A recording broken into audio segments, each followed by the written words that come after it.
தொடக்க நூல் அதிகாரம் 31. லாபானின் புதல்வர்.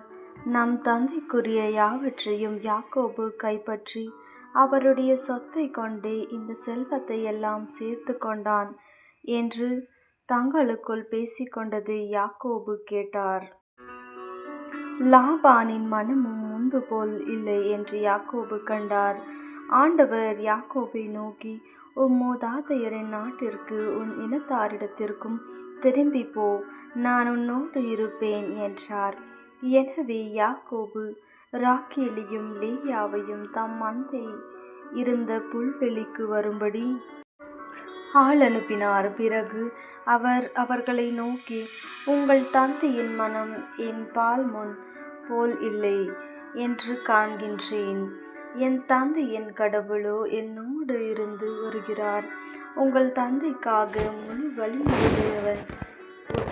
வலிமையுடன் உழைத்தேன் என்று உங்களுக்கு தெரியும். உங்கள் தந்தையோ என்னை ஏமாற்றி என் கூலியை 10 முறை மாற்றினார். அவர் வழியாக எனக்கு எவ்வித தீங்கும் நேரிட கடவுள் விடவில்லை. ஏனெனில் கலப்பு நிறமானவை உனக்குரிய ஊதியம் என்ற பொழுதோ ஆடுகள் எல்லாம் கலப்பு நிற குட்டிகளையே ஈன்று வந்தன. வரியுள்ளவை உனக்குரிய ஊதியம் என்ற பொழுதோ ஆடுகளெல்லாம் வரியுடைய குட்டிகளையே ஈன்றன. இவ்விதமாய் கடவுள் உங்கள் தந்தையின் மந்தைகளை எடுத்து எனக்கு தந்தருளினார். ஆடுகள் சினையூறும் காலத்தில் நான் ஒரு கனவு கண்டேன். அதில் நான் கண்களை உயர்த்தி பார்த்தபொழுது ஆடுகளோடு பொலியும் கிடாய்கள் வரியும் கலப்பு நிறமும் பொல்லியும் உடையவையாயிருந்தன. அக்கனவில் கடவுளுடைய தூதர் யாக்கோபு என்று என்னை அழைக்க, நான் இதோ அடியேன் என்றேன். அவர், உன் கண்களை உயர்த்தி கிடாய்கள் யாவையும் வரியும் கலப்பும் நிறமும் புள்ளியும் உடைய ஆடுகளுடன் பொலிவதை பார். ஏனெனில் லாபான் உனக்கு செய்தது அனைத்தையும் நான் கண்டேன். நீ கல்லை திருப்பொழிவு செய்து எனக்கு நேர்ச்சி செய்து கொண்ட இடமாகிய பெத்தேலின் இறைவன் நானே. நீ உடனே எழுந்து இந்த நாட்டை விட்டு புறப்பட்டு உன் பிறந்த நாட்டுக்கு திரும்பி செல் என்று கூறினார் என்றார். அதற்கு ராக்கேலும் லேயாவும், எங்கள் தந்தையின் குடும்பத்தில் எங்களுக்கு பங்கு உரிமை சொத்தும் இன்னும் உண்டோ? அவர் எங்களை அந்நிய பெண்களைப் போல் விலைக்கு விற்று எங்களுக்காக வாங்கியதையும் முழுமையாக விழுங்கிவிடவில்லையா? ஆனால் செல்வத்தை எல்லாம் எங்கள் தந்தையிடமிருந்து கடவுள் பிடுங்கி நமக்கும் நம் பிள்ளைகளுக்கும் உரிமையாக்கினார். ஆகையால் கடவுள் உங்களுக்கு சொன்னதையெல்லாம் செய்யுங்கள் என்றார். அப்பொழுது யாக்கோபு தம் மக்களையும் மனைவியரையும் ஒட்டகங்களின் மேல் ஏற்றிக்கொண்டு புறப்பட்டு சென்றார். 16 இருட்டிய செல்வம் அனைத்தையும் திரட்டிக்கொண்டு மந்தைகள் எல்லாவற்றையும் ஓட்டிக்கொண்டு கானான் நாட்டிலிருந்து தம் தந்தை ஈசாக்கை நோக்கி பயணமானார். லாபான் ஆடுகளுக்கு உரோமம் கத்தரிக்க போயிருந்த பொழுது ராக்கேல் தம் தந்தையின் குல தெய்வ சிலைகளை திருடிக்கொண்டு விட்டார். மேலும் யாக்கோபு தாம் ஓடிப்போகிற செய்தியை அரமேயனான லாபானுக்கு தெரிவிக்காமல் ஏமாற்றிவிட்டார். அவர் தமக்கு சொந்தமான எல்லாவற்றையும் எடுத்துக்கொண்டு நதியை கடந்து கிளையாது மலை நாட்டை நோக்கி தப்பியோடினார். யாக்கோபு தப்பியோடிய செய்தி லாபானுக்கு 3ஆம் நாள் தெரிவிக்கப்பட்டது. உடனே அவன் தன் உறவினர்களை கூட்டிக் கொண்டு 7 நாட்களாக அவரை பின்தொடர்ந்து சென்று அவர் இருந்த கிளையாது மலைப்பகுதியை நெருங்கினான். அன்றிரவு கனவில் அரமேயனான லாபானுக்கு கடவுள் தோன்றி அவனை நோக்கி, நீ யாக்கோபிடம் நல்லதோ கெட்டதோ யாதொன்றும் பேச வேண்டாம் என எச்சரித்தார். லாபான் யாக்கோபை நெருங்கிய பொழுது யாக்கோபு கிளையாது மலைப்பகுதியில் கூடாரம் அடித்திருந்தார். அம்மலைப்பகுதியில் லாபானும் அவன் உறவினரும் கூடாரம் அடித்து தங்கினார். அவன் யாக்கோபை நோக்கி, நீர் இப்படி செய்யலாமா? என்னை ஏமாற்றி என் புதல்வியரை வாள்முனையில் பிடித்த கைதிகளைப் போல் இட்டு செல்லலாமா? எனக்கு ஒன்றும் தெரிவிக்காமல் என்னை ஏமாற்றிவிட்டு ஏன் இரகசியமாய் ஓடி வந்தீர்? நான் மேளதாள வாத்தியங்களுடன் மகிழ்ச்சியாய் உங்களை வழி அனுப்பி வைத்திருப்பேனே. என் பேர பிள்ளைகளையும் புதல்வியரையும் நான் முத்தமிட விடாமல் செய்துவிட்டது ஏன்? நீர் முட்டாள்தனமாக நடந்து கொண்டீர். இப்பொழுதோ உமக்கு தீங்கிழைக்க என்னால் முடியும். ஆனால் நேற்றிரவு தந்தையின் கடவுள் என்னை நோக்கி, நீ யாக்கோபிடம் நல்லதோ கெட்டதோ யாதொன்றும் பேச வேண்டாம் என்று எச்சரித்தார். தந்தையின் வீட்டுக்கு திரும்பும் ஆவலினால் நீர் இவ்வாறு வந்துவிட்டீர். ஆனால் என் குலதெய்வ சிலைகளை திருடி கொண்டது ஏன் என்றான். யாக்கோபு அவனுக்கு மறுமொழியாக, நீர் புதல்வியரை வன்முறையில் என்னிடமிருந்து பிரித்து வைத்து கொள்வீர் என்று அஞ்சினேன். ஆனால் குலதெய்வ சிலைகளை யாரேனும் திருடியிருந்தால் அவன் உயிரோடு இருக்க வேண்டாம். உம்முடைய பொருள் ஏதாவது இங்கே என்னிடம் இருக்கின்றதா என்று நம் உறவினர் முன்னிலையை பரிசோதித்து பார்த்து எடுத்துக்கொள்ளும் என்றார். அவ்வாறே ராகேல் திருடியிருந்த யாக்கோபுக்கு தெரியாது. அப்பொழுது லாபான் யாக்கோபின் கூடாரத்திலும் லேயாவின் கூடாரத்திலும் 2 வேலைக்காரிகளின் கூடாரத்திலும் நுழைந்து தேடி பார்த்தும் ஒன்றையும் கண்டுபிடிக்கவில்லை. பின் அவன் லேயாவின் கூடாரத்தை விட்டு வெளியே வந்து ராகேலின் கூடாரத்துக்குள் நுழைந்தான். இதற்கிடையே ராகேல் குலதெய்வ சிலைகளை எடுத்து தாம் ஒட்டக சேனத்தினுள் ஒளித்து வைத்து அதன் மேல் உட்கார்ந்து கொண்டார். லாபான் கூடாரமெங்கும் சோதித்து பார்த்தும் ஒன்றையும் கண்டுபிடிக்கவில்லை. அவர் தன் தந்தையை நோக்கி, என் தலைவராகிய முன்னிலையில் என்னால் நிற்க முடியவில்லை என்று சினம் கொள்ள வேண்டாம், ஏனெனில் நான் மாதவிலக்காயிருக்கிறேன் என்றார். எனவே அவன் எவ்வளவு தேடி பார்த்தும் குலதெய்வ சிலைகளை கண்டுபிடிக்க முடியவில்லை. அப்பொழுது யாக்கோபு சினமுற்று லாபானுடன் வாதிட்டு மறுமொழியாக கூறியது, நான் செய்த குற்றம் என்ன? நான் செய்த பாவம் என்ன? ஏன் இப்படி என்னை துரத்தி கொண்டு வருகிறீர்? என் உடைமைகளையெல்லாம் சோதித்து பார்த்தீர். வீட்டு பொருளில் ஏதேனும் கண்டுபிடித்தீரா? அப்படியானால் அதை என் உறவினர் முன்னிலையிலும் இங்கே வையும். இவர்களே உமக்கும் எனக்கும் இடையே தீர்ப்பு வழங்கட்டும். இதற்காகத்தானா நான் உம்மோடு 20 ஆண்டுகளாக இருந்தேன்? உம்முடைய செம்மறியாடுகளும் வெள்ளாடுகளும் சினை அழியவில்லையே? உம்முடைய மந்தை கிடாய்கள் ஒன்றையும் நான் தின்னவில்லையே? கொடிய விலங்குகளால் அடிப்பட்டவைகள் நான் உம்மிடம் கொண்டு வரவில்லையா? மாறாக அவற்றுக்கும் ஈடு செய்தேன். ஆனால் இரவிலோ பகலிலோ களவு போனவற்றுக்காக நீர் என் கையிலிருந்து ஈடு வாங்கி கொண்டீர். பகலில் கொடும் வெயிலிலும் இரவில் கடும் குளிரிலும் என்னை வாட்டின. அதனால் என் கண்களுக்கு உறக்கமே இல்லை. இவ்விதமாய் நான் உமது வீட்டில் புதல்வியருக்காக 14 ஆண்டுகளும் மந்தைகளுக்காக 6 ஆண்டுகளுமாக இந்த 20 ஆண்டுகள் உம்மிடையே வேலை செய்தேன். நீரோ என் ஊதியத்தை 10 முறை மாற்றினீர். ஆபிரகாமின் கடவுளும் ஈசாக்கின் கடவுளும் அச்சமுமான என் தந்தையின் கடவுள் என்னோடு இருந்திராவிடில் உண்மையாகவே நீர் என்னை வெறுங்கையனாய் அனுப்பியிருப்பீர். ஆனால் கடவுள் என் துன்பத்தையும் கடின உழைப்பையும் கண்டு நேற்றிரவு உம்மை எச்சரித்திருக்கிறார் என்றார். அதற்கு மறுமொழியாக லாபான் யாக்கோபை நோக்கி, இப்புதல்வியர் என் புதல்வியர், இப்பிள்ளைகள் என் பிள்ளைகள், இம்மந்தை என் மந்தை, நீர் காண்பை யாவும் என்னுடையவே. இப்படி இருக்க என் புதல்வியருக்கோ அவர்கள் பெற்றெடுத்த பிள்ளைகளுக்கோ நான் இன்று என்ன செய்து விடப் போகிறேன்? வாரும், நானும் நீரும் இப்பொழுது உடன்படிக்கை செய்து கொள்வோம். அது உமக்கும் எனக்கும் இடையே சான்றாக இருக்கட்டும் என்றார். எனவே யாக்கோபு ஒரு கல்லை எடுத்து நினைவு தூணாக நிறுத்தினார்.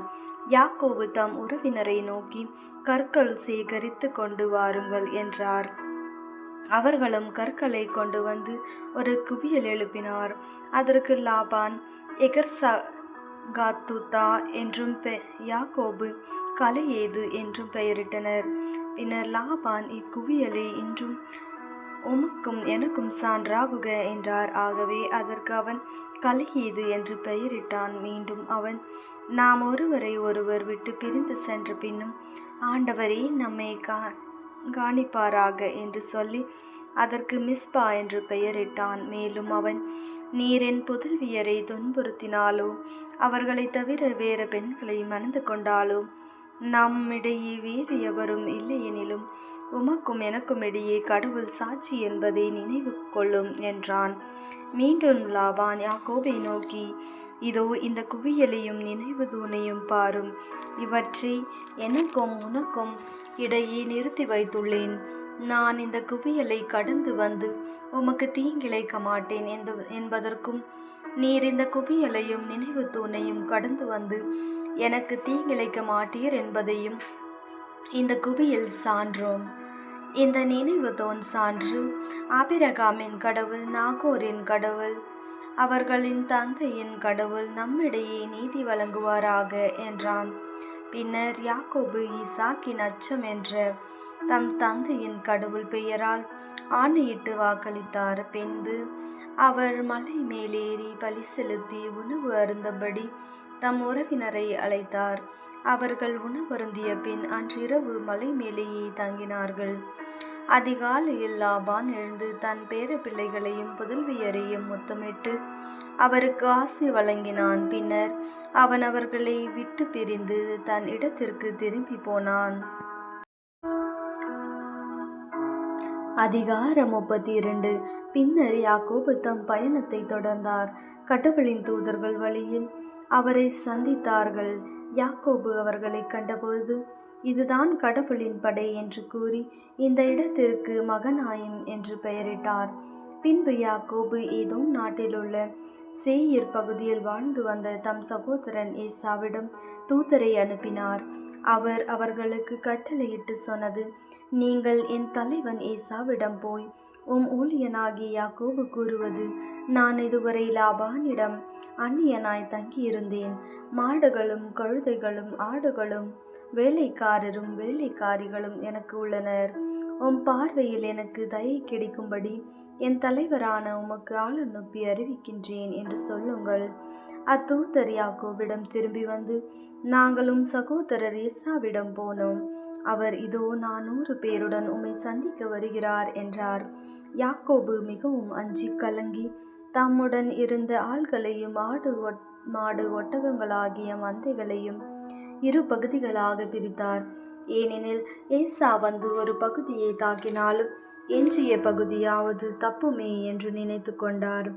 மேலும் யாக்கோபு, என் மூதாதை ஆபிரகாமின் கடவுளும் என் தந்தை ஈசாக்கின் கடவுளுமான ஆண்டவரே, நீர் என்னை நோக்கி உன் சொந்த நாட்டிற்கு உன் உறவினரிடம் திரும்பிப்போம், நான் உனக்கு நன்மையை புரிவேன் என்று உரைத்தீர். அடியேனுக்கு நீர் காட்டிய பேரன்பு முழுவதற்கும் நம்பிக்கைக்குரிய தன்மை முழுவதற்கும் நான் தகுதியற்றவன். நான் இந்த யோர்தானை கடந்து சென்றபொழுது என்னிடமிருந்து ஒரு கோல் மட்டுமே, இப்பொழுதோ 2 பரிவாரங்கள் உடையவன் ஆனேன். என் சகோதரன் ஏசாவுக்கு நான் மிகவும் அஞ்சுகிறேன். அவர் கையினின்று என்னை விடுவித்தருளும். இல்லையேல் அவர் வந்து என்னையும் என் பிள்ளைகளையும் தாய்களையும் தாக்குவார். நீர், நான் உனக்கு உறுதியாக நன்மை புரிவேன், உன் வழிபரப்பை எண்ண முடியாத கடல் மணலை போல பெருக செய்வேன் என்று வாக்களித்துள்ளீர் என்றார். அன்றிரவு அவர் அங்கேயே தங்கி தமக்கு சொந்தமானவற்றிலிருந்து சகோதரர் ஏசாவுக்கு அன்பளிப்பாக 200 வெள்ளாட்டுகளையும் 20 வெள்ளாட்டு கிடாய்களையும் 200 செம்மறியாடுகளையும் 20 செம்மறி கிடாய்களையும் 30 பெண் ஒட்டகங்களையும் அவற்றின் குட்டிகளையும் 40 பசுக்களையும் 10 காளைகளையும் 20 பெண் கழுதைகளையும் 10 ஆண் கழுதையையும் தேர்ந்தெடுத்தார். அவற்றுள் ஒவ்வொரு மந்தையும் வேலைக்காரர் கையில் தனித்தனியாய் ஒப்புவித்து, நீங்கள் மந்தைகளுக்கு இடையே இடம் விட்டு எனக்கு முன் ஓட்டி கொண்டு போங்கள் என்று சொன்னார்.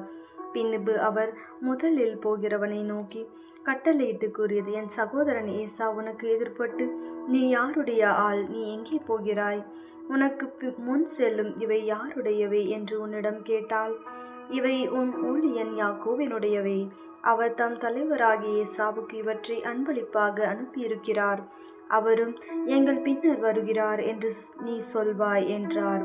அதே விதமாய் அம்மந்தைகளை ஓட்டு செல்லும் 2ஆம் முறை மூன்றாம் ஆள்களுக்கு மற்ற அனைவருக்கும் கட்டளையிட்டு கூறியது, ஏசாவை நீங்கள் சந்திக்கும் பொழுது, இதோ ஊழியன் யாக்கோபு எங்கள் பின்னால் வருகிறார் என்று சொல்லுங்கள். ஏனெனில் யாக்கோபு நான் அவர் முன்னே வன்பளிப்புகளை அனுப்பி அவரை அமைதிப்படுத்துவேன். பின்பு நான் அவரை நேரில் காணும் பொழுது அவர் ஒருவேளை என்னை ஏற்றுக்கொள்வார் என்று நினைத்தார். அவ்விதமே யாக்கோபின் அன்பளிப்புகள் அவருக்கு முன் சென்றன. அவரோ அன்றிரவு கூடாரத்தில் தங்கினார். அந்த இரவிலேயே அவர் எழுந்து தம் 2 மனைவியரையும் ஒரு வேலைக்காரியும் புதல்வர் 11 அழைத்து கொண்டு யாபேக்கு ஆற்றின் தூரையை கடந்தார். அப்படி அவர்களை ஆற்றை கடக்க செய்த பொழுது தமக்கிருந்த அனைத்தையும் அனுப்பி வைத்தார். யாக்கோபு மட்டுமே இவ்வாறு தனித்திருக்க, ஒரு ஆடவர் பொழுது விடியும் மட்டும் அவரோடு மரப்போரிட்டார். யாக்கோபை வெற்றி கொள்ள முடியாதென்று கண்ட அந்த ஆடவர் அவரது தொடை சந்தை தொட்டார். யாக்கோபு அவரோடு மறுபோரிடுகையில் தொடை சந்து இடம் விலகியது. அப்பொழுது ஆடவர், என்னை போகவிடு, பொழுது புலரப் போகிறது என யாக்கோபு, நீர் எனக்கு ஆசி வழங்கியாலொழியே உம்மை போக விடுவேன் என்று மறுமொழி சொன்னார். ஆடவர், உன் பெயர் என்ன என அவர், நான் யாக்கோபு என்றார். அப்பொழுது அவர், உன் பெயர் இனி யாக்கோபு எனப்படாது, இஸ்ரவேல் எனப்படும், ஏனெனில் நீ கடவுளோடும் மனிதரோடும் போராடி வெற்றி கொண்டாய் என்றார். யாக்கோபு அவரை நோக்கி, உன் பெயரை சொல்லும் என்றார். அவர், என் பெயர் நீ கேட்பதேன் என்று அந்த இடத்திலேயே அவருக்கு ஆசி வழங்கினார். அப்பொழுது யாக்கோபு, நான் கடவுளின் முகத்தை நேரில் கண்டும் உயிர் தப்பி பிழைத்தேன் என்று சொல்லி அந்த இடத்திற்கு பெனியேல் என்று பெயரிட்டார். அவர் பெனியேலுக்கு அப்பால் சென்றவுடன் கதிரவன் தோன்றினான். தொடை விலகியதால் அவர் நொண்டி நொண்டி நடந்தார். அதன் பொருட்டு இஸ்ரவேலர் இந்நாள் வரை தொடை சதை நாரை உண்பதில்லை. ஏனென்றால் அந்த ஆடவர் யாக்கோபின் தொடை சதை நாரை தொட்டார். அதிகாரம் 33. யாக்கோபு தம் கண்களை உயர்த்தி பார்க்க ஏசா 400 ஆள்களோடு வருவதைக் கண்டார். உடனே அவர் லேயாவிடம் ராக்காளிடமும் இந்த வேலைக்காரிகளிடமும் பிள்ளைகளை பிரித்து ஒப்படைத்தார். முதல் வரிசையில் வேலைக்காரிகளையும் அவருடைய பிள்ளைகளையும், 2ஆம் வரிசையில் லேயாவையும், இறுதியில் ராக்கேலையும் யோசேப்பையும் நிறுத்தினார். அவர் அவர்களுக்கு முன் சென்று தம் சகோதரரை செல்கையில் 7 முறை தரையில் விழுந்து அவரை வணங்கினார். ஏசாவோ அவருக்கு எதிர்கொண்டு ஓடி அவரை அரவணைத்து இருக்க கட்டி தழுவி முத்தமிட்டார். இருவரும் மகிழ்ச்சி கண்ணீர் சிந்தினர். பின் கண்களை உயர்த்தி பெண்களையும் அவர்களின் பிள்ளைகளையும் கண்டு, உன்னோடு இருக்கும் இவர்கள் யார் என்று கேட்டார்.